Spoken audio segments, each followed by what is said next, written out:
Hello and welcome to All-in-One, your all-in-one one-stop pack for quick learning. So you can cram for your test because I did all the research for you. This time we're gonna talk about Things Fall Apart by Chinua Achebe. Published in 1958, Things Fall Apart, written in English, is a Nigerian novel and is the first of the African trilogy. Set in pre-colonial Nigeria, the story follows Okonkwo, a proud Igbo warrior of the fictional Umuofia clan, whose life changes and falls apart as a consequence of his own decisions and the arrival and encroachment of the English settlers. But before I get into more things falling apart, written in English, I want to talk about Chinua Achebe. Albert Junalumogu Achebe, or better known as Chinua Achebe, was one of, if not the most significant African author of the 20th century. Hailed as the father of African literature, a title the man himself modestly rejected, but it nonetheless made a shadow so large that fellow literary giant Ngugi wa Thiong'o of Wheatnot Child fame was for a time known as the Kenyan Chinua Achebe.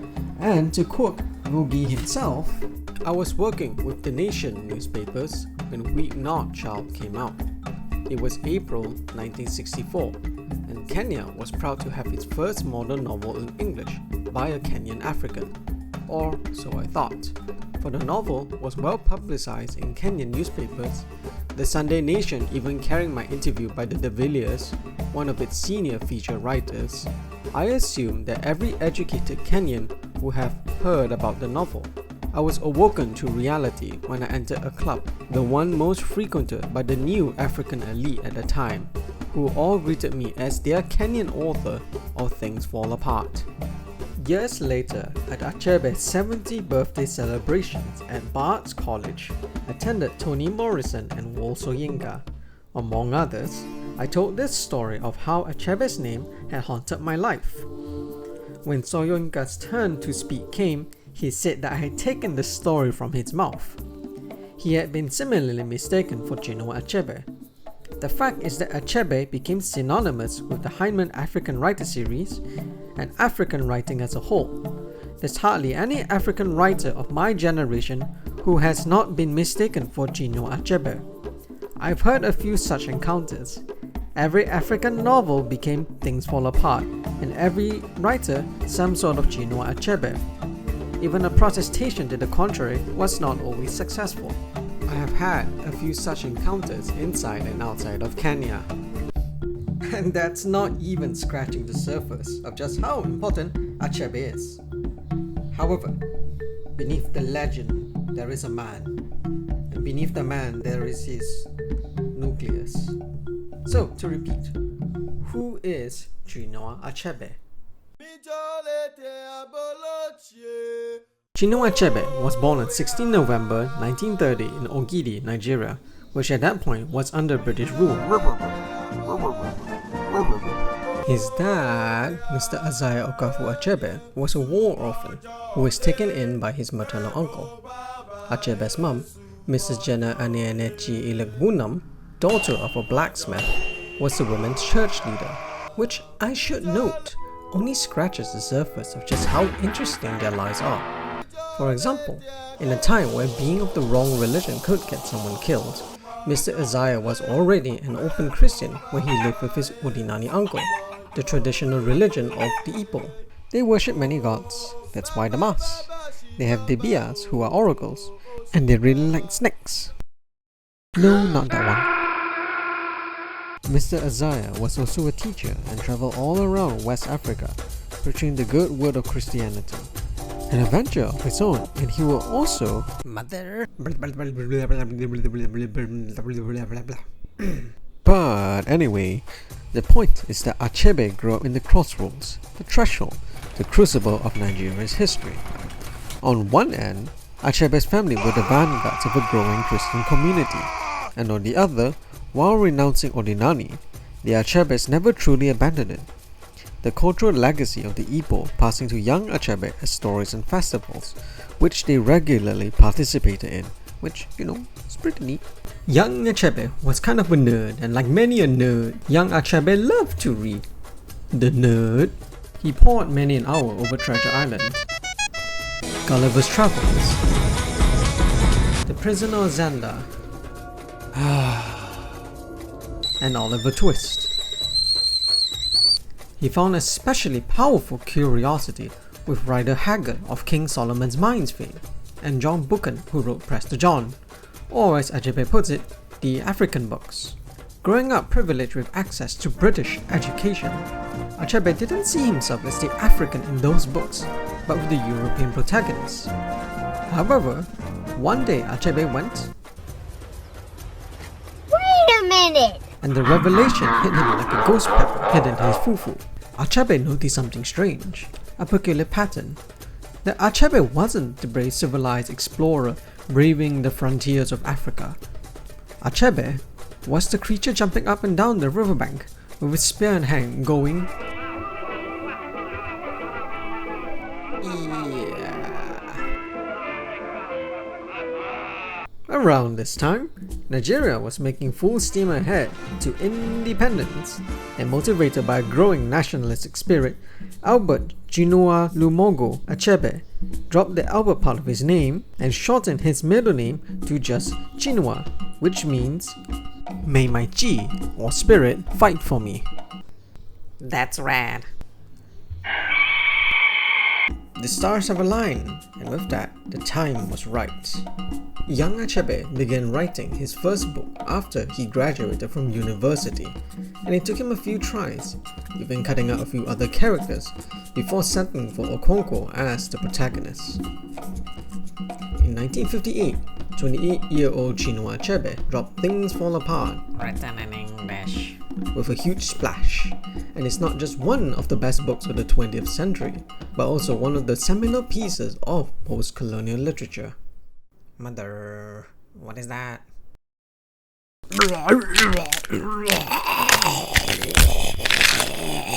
So, what is post-colonial literature? Have you wondered how things like these happen?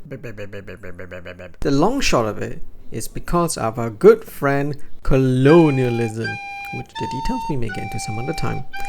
One mechanic to justify colonialism is that it dehumanizes its subjects. After all, colonialism is a good thing.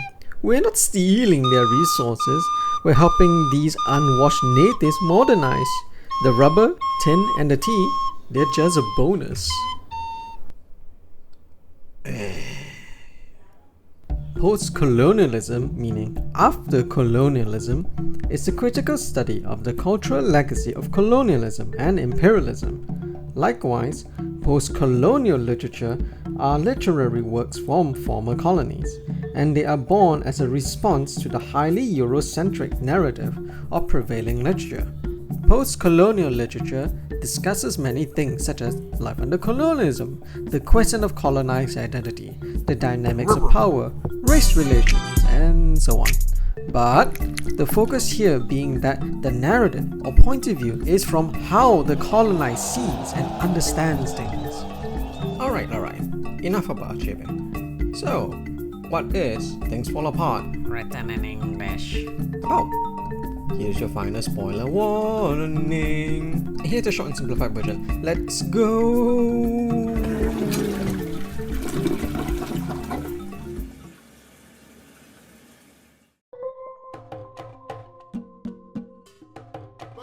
Things Fall Apart Written in English.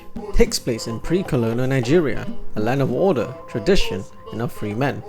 Our story follows Okonkwo, manly man and the Chad of Omofia, Chad Kwanko, if you will, who made his name after beating Amalines the cat in a legendary wrestling match.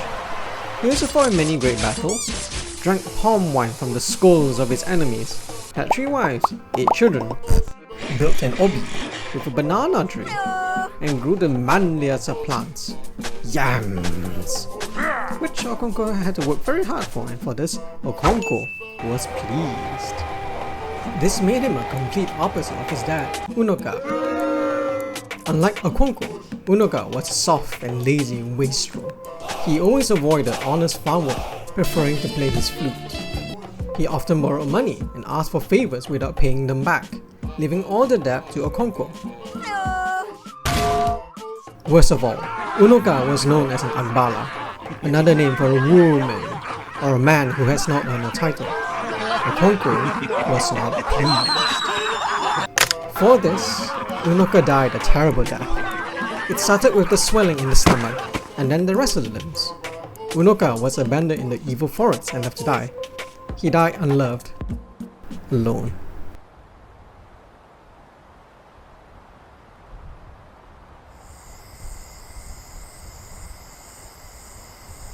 One night, the town crier rang the ogene at the request of the Obuefis, who are also Chads, to announce that the people of Mbino must pay for their crime of murder.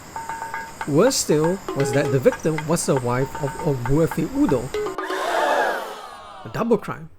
This gave them a casus belli, and everyone knew Umuofia was the best at war. They had so many great warriors like Okonkwo. It was very large, so they had more warriors than everyone else. And their war medicine, their magic was strange and it was deadly. In short, no one would mess with Umuofia unless they had a death wish. Anyone who did cross them always tried to make peace first. However, as great as Umuofia was, they were not unreasonable. They were Chads, not monsters. Umuofia only went to war if they had a good casus belli, and that was decided by the oracles. So, if the oracles say no war, then Umuofia will not go to war. However, this time, the oracles agreed to it because Umuofia had a casus belli, and so Umuofia sent their greatest warrior, the Chad of Umuofia, Okonkwo, to negotiate, and the Chad that he is, the negotiations were a success. Mbino gives 2 hostages, a young maiden to Obuefi Udo to replace his wife, and a boy, Ikemefuna, to Okonkwo, and Okonkwo was pleased because Ikemefuna is also a Chad. This made him a complete opposite to his firstborn son, Ngoye, who is a nerd, who makes flutes and knows nerd things, and so is not a Chad and therefore lame. However, Ngoye and Ikemefuna did not hate each other and actually loved each other like bros. They hunted, they fought, they told each other stories. This pleased Okonkwo, who hoped that Ikemefuna will one day make Ngoye a Chad like him. Okonkwo and family lived a good life, for they lived in pre-colonial Nigeria, a land of order, tradition, and of free men. They farmed, they wrestled, they beat their wives, they partied, they lived in peace. Okonkwo loved his children, even Ikemefuna, but he refused to show any affection because it reminded him of the softness of Unoka, and that wasn't very Chad. For 3 years, Ikemefuna lived with Okonkwo, and like a yam, he grew up to be a bigger Chad. Because he was a Chad, he also made Ngoye another Chad, doing manly things like farming, cutting wood, and complaining about women. And for this, Okonkwo was pleased. Then, one day, they came. It was during a cold harmattan, when the harvest has been gathered and the season was slowing down. Okonkwo first noticed it as he was working, when the very sun was blotted by a sudden shadow. He knew of this. They knew of this. It was the event of a lifetime that came only once in a generation. They were the doom of all things green, and brought ruin to the great kingdoms of ancient Egypt, India, and China. Leading them was the vanguard, the scouts, the harbingers sent to survey the land for bounty. Then the others came, like a living black cloud, unbidden and unstoppable, closing in towards Umuofia. They strangled the sky, choking what little light came through with their constant beating wings. They were inevitable, They were insatiable. They were awesome. They were the locusts.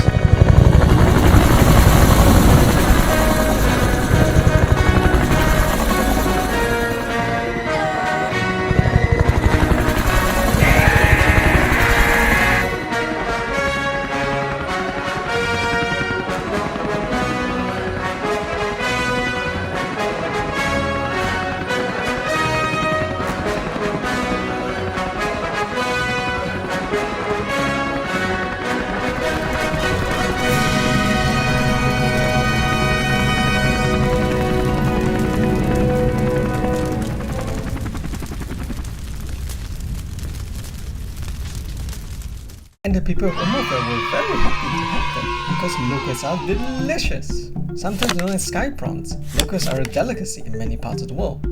They are kosher, and yes, they actually taste like chicken, albeit crispy chicken.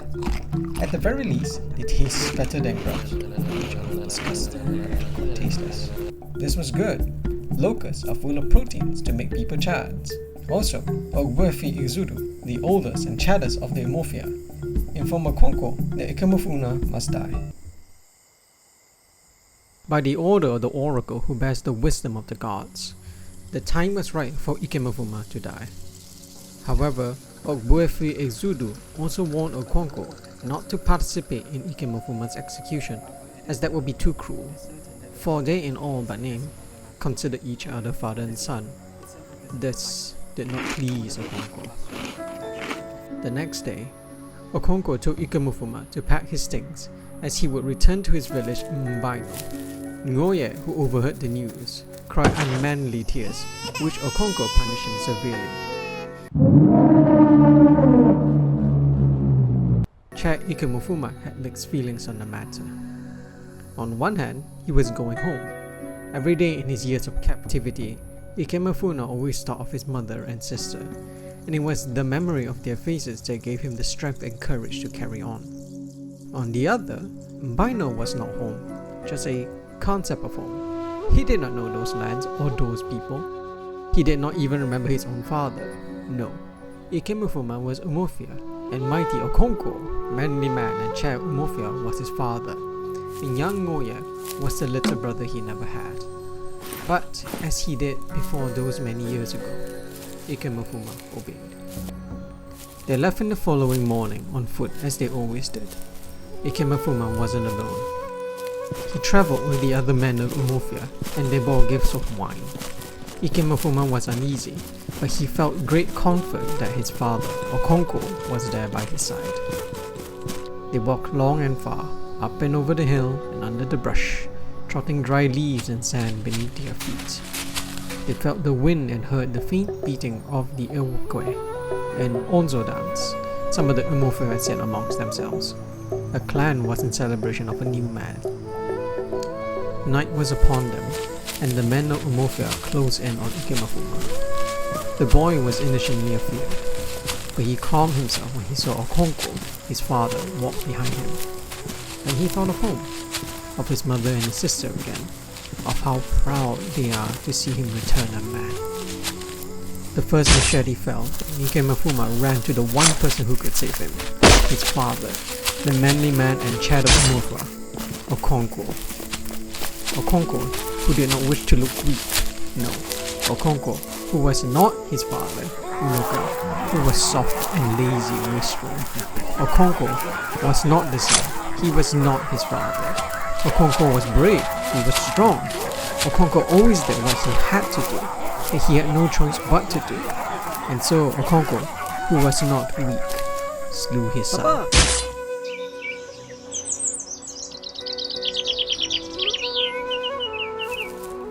When Okonkwo returned home, Ngoye knew his brother was dead, and something inside him snapped like a twig. He did not cry, he couldn't. That something inside him broke a long time ago, when he had first heard a baby cry for its life in the evil forest. They were twins, he remembered, who were considered abominations by Ani, the earth goddess, and whose sentence was death. Okonkwo too did not weep, for that was weakness, but neither did he eat nor sleep. Edzima, his favourite daughter, brings him food, but Okonkwo eats little of it. Only when he sees his bro, Obirika, the Okonko break from his torpor, and so life continued in pre-colonial Nigeria, a land of order, tradition, and free men. Nzima suffered from a sickness like so many other children and recovered. Okonko served as an igugu, administering justice to a domestic dispute. They told bedtime stories of birds and tortoises. They even attended another wedding. Also, Ogbuefi Ezulu died of old age.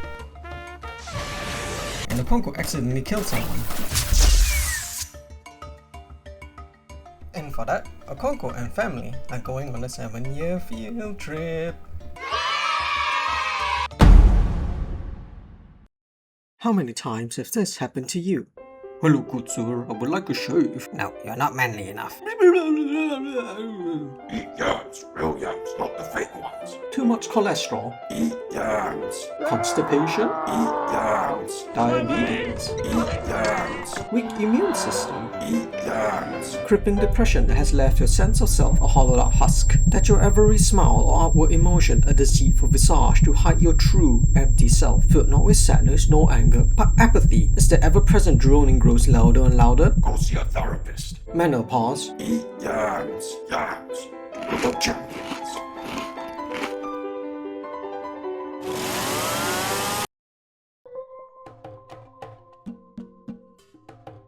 Okonko and his family fled to the distant land of Mbanta, the homeland of his mother, and was received by his maternal uncle, Uchendu, the Chad of Mbanta, or he was in his younger days, as the last time Okonko saw him was when he had to bury his mother, Irom Umofia, when Okonko was just a boy and not yet a full Chad. Because Okonko and his family are now on a 7-year field trip, Uchendu gave Okonko land to build his house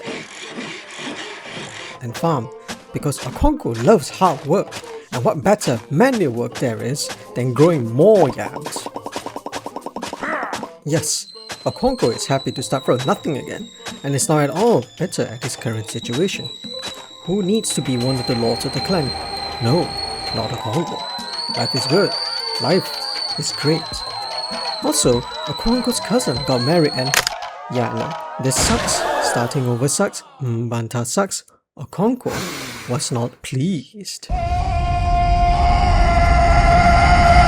The next day, Uchendu gathers his entire family, which includes Okonko, specifically Okonko. Uchendu begins by rubbing in Okonko's 7-year field trip, and that for the first time in many years, is no longer in the position of power, and so it's sad. He then gives Okonko a riddle. Why is the most common name Nneka, or Mother is Supreme? When no one could answer, Uchendu explains. When life is good, when the harvest is abundant, and the weather is fair, children seek prosperity in their father's home. But when life is hard, when the father beats his child, and when there is bitterness and sorrow, children seek their mothers for comfort. Mbanta is not Umofia. Mbanta is Okonko's motherland, not his fatherland. Yes, Mbanta is not as rich, or as powerful, or as manly, or even as Chad as Umofia, and that's okay. There is a time for hardness, but there are just as many times where tenderness is needed. It is no weakness to seek comfort when the heart needs it, and maybe, just maybe, Okonko will listen and learn what the Earth Mother is trying to teach him.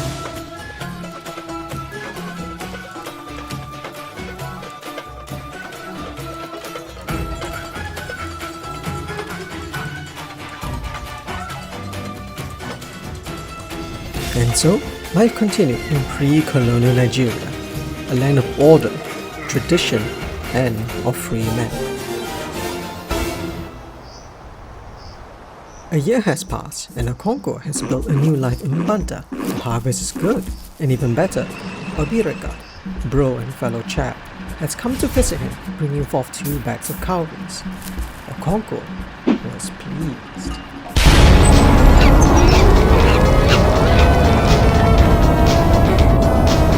Uchendu, as the master of the house, receives Obirika and shares kola nuts with his guests, a manly gesture of hospitality.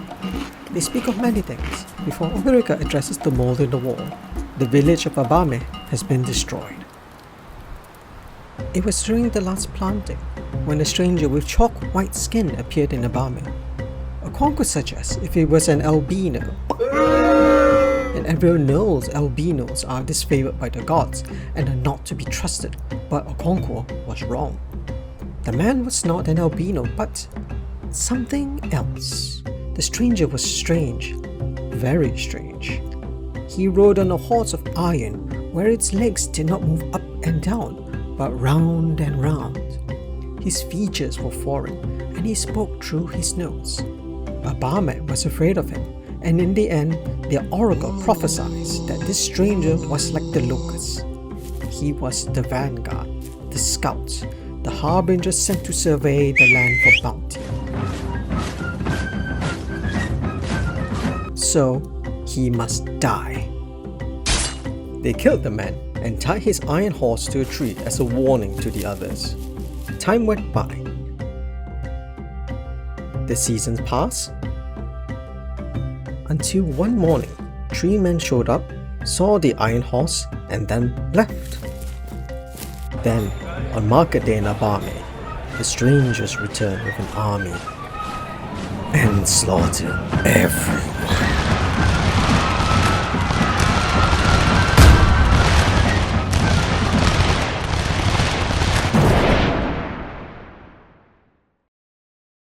Uchendu condemned Abame for killing the man without understanding him. Okonkwo was not pleased. He agreed that Abame were fools, but also asked they were double the fools for not preparing themselves for war like manly chads should. As with the locusts, more of these strange men came, and this time to Mbanta. This group numbered in 6, and leading them was a white man. This white man was like his predecessor, did not speak the same tone as Mbanta, and so he spoke through an interpreter, who kept referring to himself as my buttocks.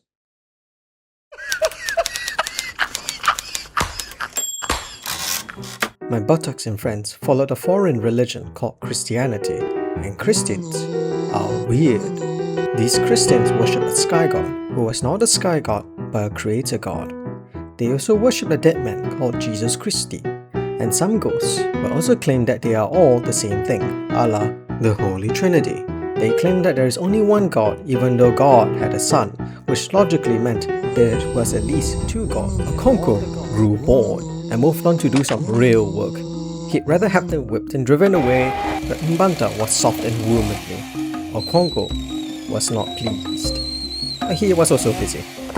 Most of the village left these missionaries alone as harmless weirdos, but some were captivated. One of them was Ngoye.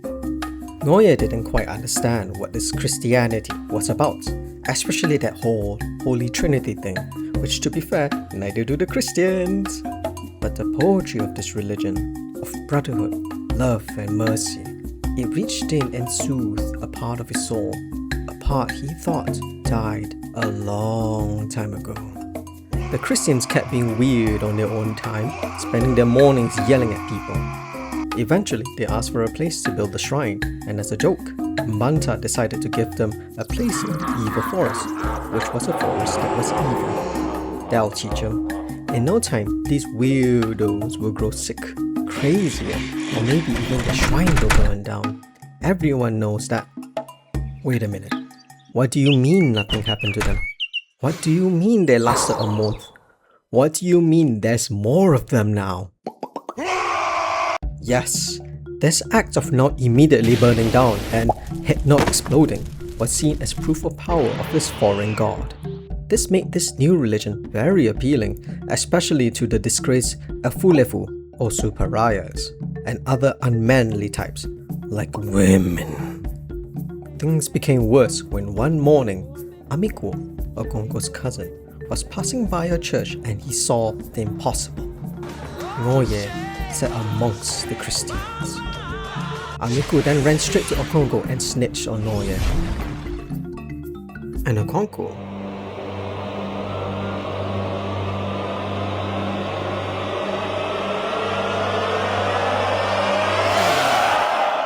was not pleased. In the late afternoon when Ngoye returned, Okonkwo bonked Ngoye with a stick. It was true. Not only has Ngoye had become a Christian, abandoning generations of manly traditions and the gods of his fathers, weak Ngoye also started calling himself Isaac, like it's some Christ-Sona name. And even worse, Ngoye is learning how to read. Okonkwo has no son. 7 years pass in pre-Colonial Nigeria, a land of order, tradition, and of free men. Okonkwo drew these, the greatest feast in a generation, and paid personal homage to Uchendu as it is manly and Chad to do so. Still, through the roasted goat and the yam pottage and the fufu and the strong palm oil, Okonkwo kept thinking of Umuofia. Mbanta has been good to him, but he was not of Mbanta. It was too soft and womanly. He was of Umuofia, and it was time to return home.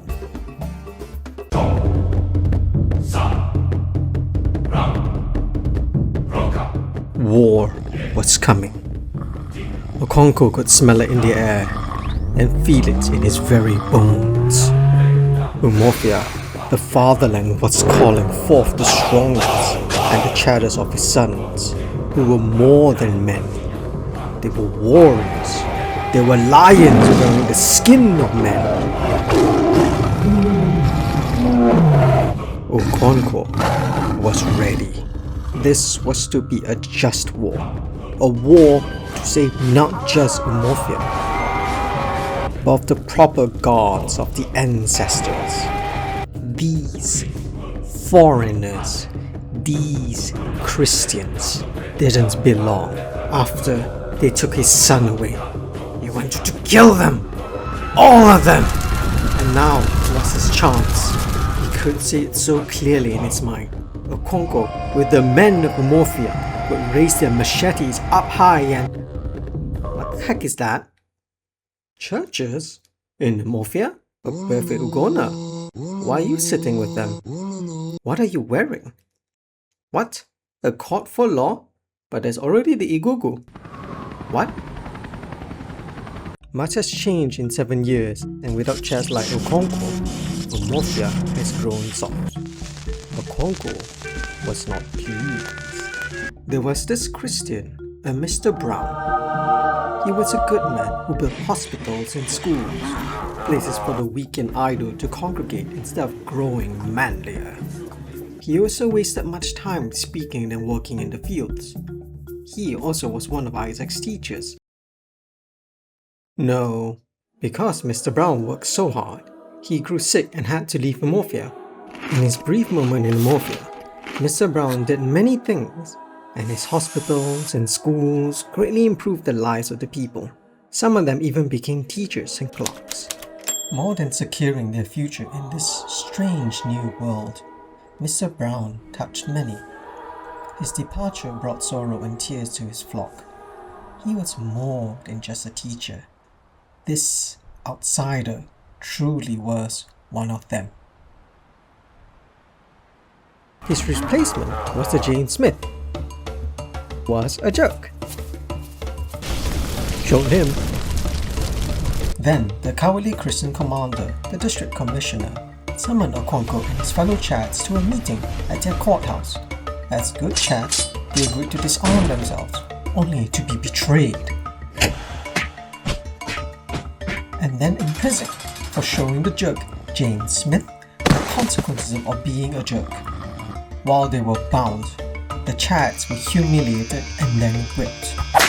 Okonkwo and the others were soon released after paying a fine, a further humiliation with an unmanly punishment. Okonkwo was not pleased.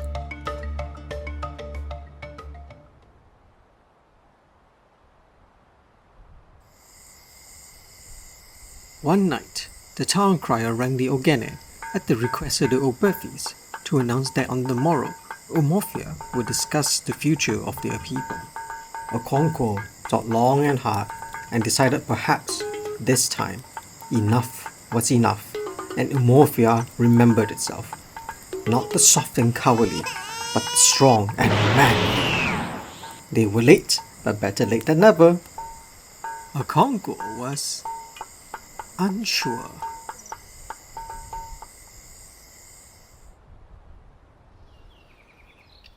The next morning, Okonkwo came prepared in his war gear.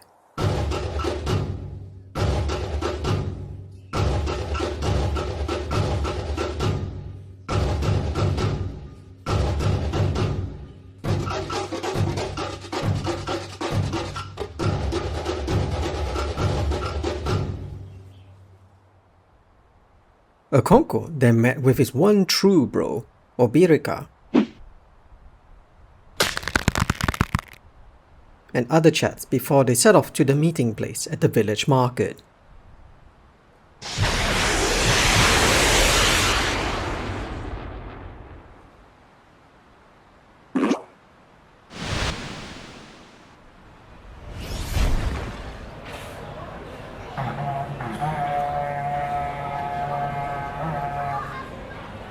The main speaker, fellow Chad Okika, who had been imprisoned, began by speaking of these dire and extraordinary times. He then went on, speaking how the gods and the blessed ancestors are ashamed of these dark times, and of Umofia. "Where are Umofia's sons?" Okika asked. The crowd was hurt, but they were roused. He reminded Umofia of the insults they suffered at the hands of these foreigners. He spoke on, reminding Umofia of their glories and who they were, warriors. He admitted that Umofia blood will be spilt, some even of their brothers, but such sacrifices are needed for the very soul of Umofia!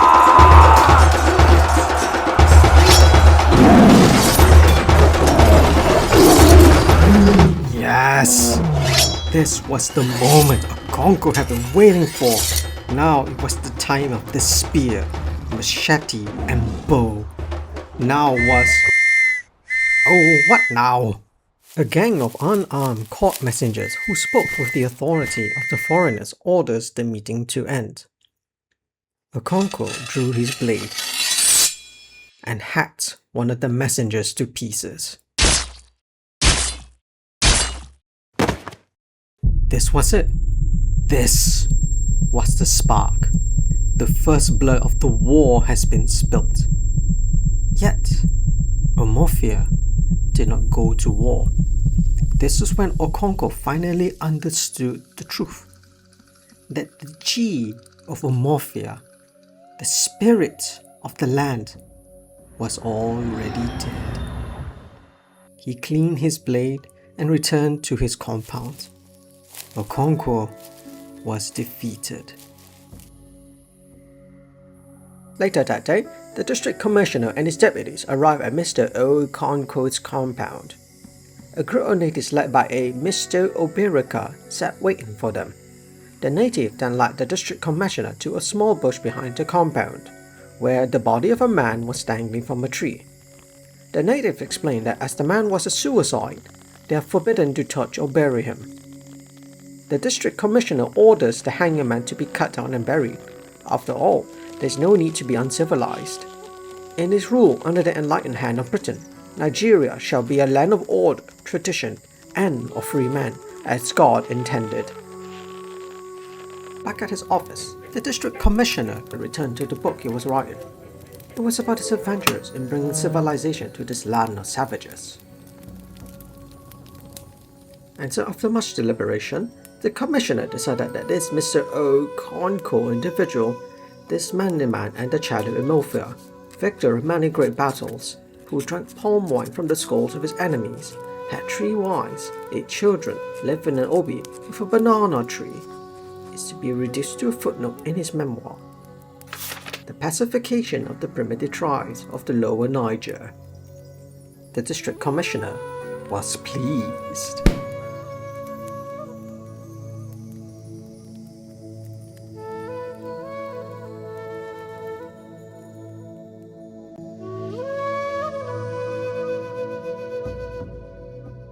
Yup.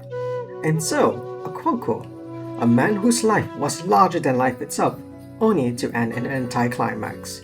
Not a bang, but a silent whimper. Things fall apart, Written in English. or an alternate title I use, the tragedy of Okonkwo is, well, a tragedy of the Greek kind. As one of the oldest genres in existence, a tragedy is it's a story concerning the fall of a protagonist as a result of their own mistakes or flaws. Now, the mechanics and themes of a tragedy are much more complicated than that, though we have our good friend Aristotle, the chicken and egg man, who in his text, book, whatever, in his work, The Poetics, simplifies a tragedy as thus. Stories, by definition, are about change, either in the world or the characters themselves. Number 1. In a tragedy, the protagonist, or the hero in this case, will be of great status and prosperity, and are always doomed to suffer a most terrible fate. Number 2. Their fall is brought upon a fatal flaw or a past mistake. Basically, it's their fault. So, when an unstoppable object hits our hero, unable to bend, will eventually break because they can't or don't want to fix their flaws. Number 3. In their fall or at rock bottom, the hero should experience a reversal of their life situation than at the start. If they start rich, then they should end up poor. If they start poor, then they should end up rich, and so on and so forth. Number 4. The audience should feel something at his death. It doesn't matter if the audience feels bad, or most of the times happy, pointing and laughing at the jerk who ought to know better, but yeah, the audience should care that life sucks now. Does that sound familiar? Then good! That means you're paying attention. Here we have Okonkwo, our larger-than-life hero. The very first paragraph in the story is going about how cool he is and how he beat Amalines the cat.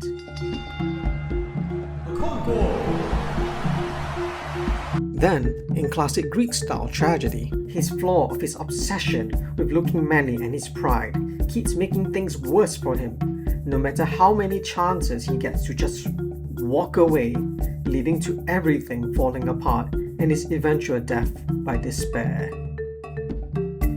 And that's what Things Fall Apart Written in English. is about. But that is not what it is.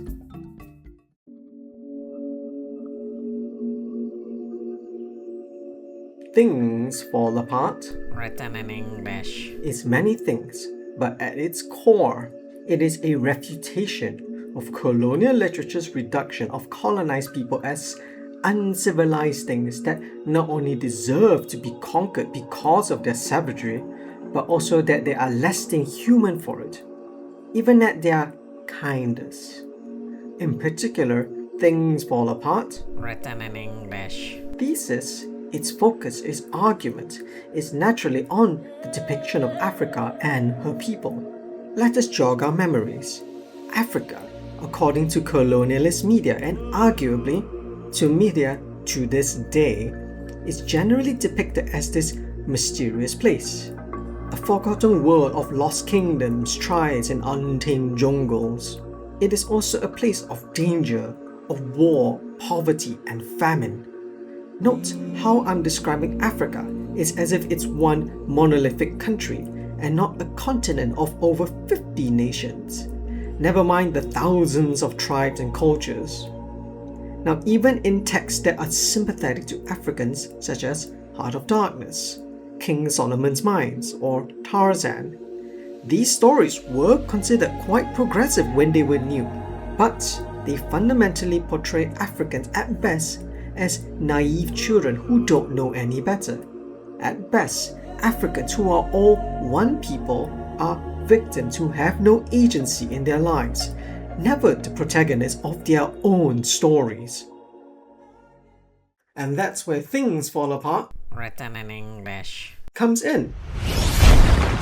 and where the English part is very important to what the story is. As one of the first novels in English to portray an African society from the viewpoint of Africans, Things Fall Apart gave its audience, both the African and the European, a very contrasting perspective compared to the traditional Eurocentric one. For example, pre-colonial Nigeria isn't some uncivilized jungle of lawlessness and savagery.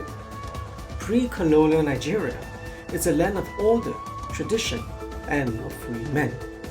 The story has spent all of part 1, the longest part with 13 out of 25 chapters, to exploring Igbo culture and festivals. Even then, it pointedly shows that despite the African cast are of the Igbo, the different villages all have their own dialects, cultures, festivals, and traditions, their own identities. They are, in essence, a colorful people, or just people, like you and me and your neighbors, and so on and so forth. That's not even getting into the highly idiomatic and figurative language, or that despite the flowery speech, the main cast are not scholars or aristocrats. They're essentially illiterate farmers. However, as with Achebe's other works, I hope I'm not making up the false impression that Things Fall Apart portrays pre-colonial Nigeria as some perfect utopian society. It really isn't. Pre-colonial Igbo society did have cultural practices that the narrative condemns as barbaric, such as abandoning newborn twins in the forest, the casual executions, the large amounts of misogyny, and the harsh standards of masculinity, especially to those who don't meet it. While the story does present colonialism to be very bad, very, very bad, which to be fair, it is. It is, mother. It is. It also takes the time to explore the nuances of this practice. This is especially noteworthy when you remember that Things Fall Apart was written in an era where nationalism was at its height, and Achebe could also easily just say these foreigners are pure evil who crushed the good old traditional ways of the people. But he didn't. Things Fall Apart didn't. Things Fall Apart also makes it a point to show that the colonizers are not necessarily bad people. Mr. Brown and his attempt to not only improve Umorfa's quality of life, but also preserve their traditions in his own way. The story makes it clear that there are plenty of reasons, many sympathetic, as to why some people will be willing to be colonized by a foreign power, despite colonialism's many excesses, the consequences of which are still felt to this very day, and will still be felt for generations to come. When Chinua Achebe dropped Things Fall Apart in 1958, the book made a splash so big it's practically a cultural tsunami. Like Professor Tolkien's with The Lord of the Rings, Tezuka-san's Tetsuwan Atomu, Kojima Hideo's Metal Gear, and many more like those before them and after. Chinua Achebe's Things Fall Apart is a seminal work of art. It gave a voice to a people that could not speak and opened the door to the future. That's why Chinua Achebe is such a big deal, and that's how he earned the honor and title as the father of African literature.